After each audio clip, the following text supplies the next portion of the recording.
धैर्यशील मोहिते पाटलांनी शरद पवारांच्या राष्ट्रवादी काँग्रेसमध्ये प्रवेश केलेला आहे। जयंत पाटलांच्या उपस्थितीमध्ये धैर्यशील मोहिते पाटलांचा पवार गटातला हा प्रवेश जो आहे तो संपन्न होतोय। 16 एप्रिलला म्हाडा लोकसभेसाठी त्यानंतर उमेदवारी अर्ज भरणार आहे। तेव्हा या घडीची एक महत्त्वाची बातमी, गेल्या काही दिवसांपासून सातत्याने धैर्यशील मोहिते पाटील आणि शरद पवार यांच्यासोबत बऱ्याच बैठका झालेल्या होत्या, चर्चा झालेल्या होत्या, गाठीभेटी झालेल्या होत्या आणि त्यानंतर आता धैर्यशील मोहिते पाटील यांनी शरद पवार यांच्या राष्ट्रवादी काँग्रेस शरदचंद्र पवार पक्षामध्ये प्रवेश केलेला आहे। जयंत पाटील यांच्या उपस्थितीमध्ये पाटलांचा हा पक्षप्रवेश संपन्न होतोय।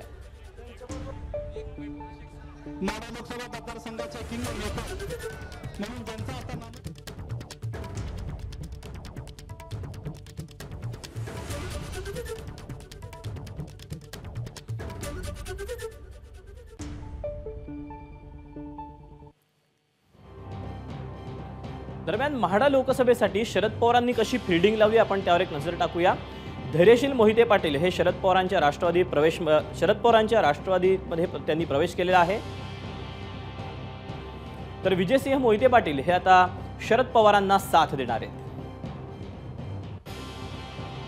तर संजीवराजे नाईक निंबाळकर हे देखील मोहिते पाटलांना साथ देणार आहेत। तर रामराजे नाईक निंबाळकर हे देखील मोहिते पाटलांना पाठिंबा देणार आहेत। तर नारायणआबा पाटील शरद पवारांच्या राष्ट्रवादीत प्रवेश करणार आहेत। तर उत्तम जानकर हे मोहिते पाटलांना साथ देण्याची शक्यता वर्तवली जाते। त्यामुळे एक मोठं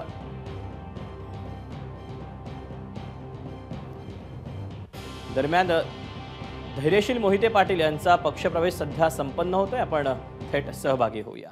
मान्यवर मंडळी, महबूब शेख, शेखर माने या ठिकाणी आज प्रवेशाचा दिवस या ठिकाणी निश्चित झालाय।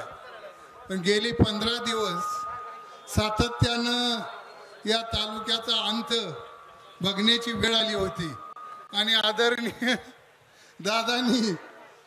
आदरणीय बाळदादांनी तुतारीकडून निवडणूक लढवायचं असा निर्णय घेतला आणि तरी सुद्धा आमचे युवक नेते सगळे गप्प होते। परंतु तरी सुद्धा बाळदादांच्या इच्छेपुढे या तालुक्यातील जनतेने, विशेषतः सगळ्या या माडा मतदारसंघातल्या युवकांनी हा आग्रह धरला की हे निवडणूक आपण कसल्या परिस्थितीत निवडून जिंकली पाहिजे आणि त्या दृष्टीनं आदरणीय बाळदादांनी त्यांच्या परिश्रमातून आज सगळा हा कार्यक्रम या ठिकाणी संपन्न होत आहे।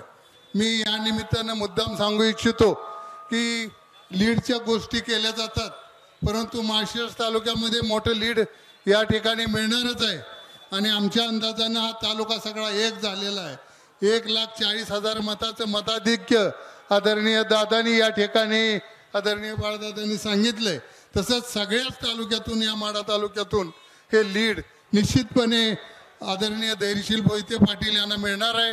मी या निमित्तानं आदरणीय जयंत पाटील साहेबांचं या ठिकाणी स्वागत करतो आणि जास्त या ठिकाणी न बोलता आपल्याला पुढे बोलायचंच आहे। एवढं बोलून धैर्यशील मोहिते पाटील हे अधिकाधिक मताने निवडून येतील।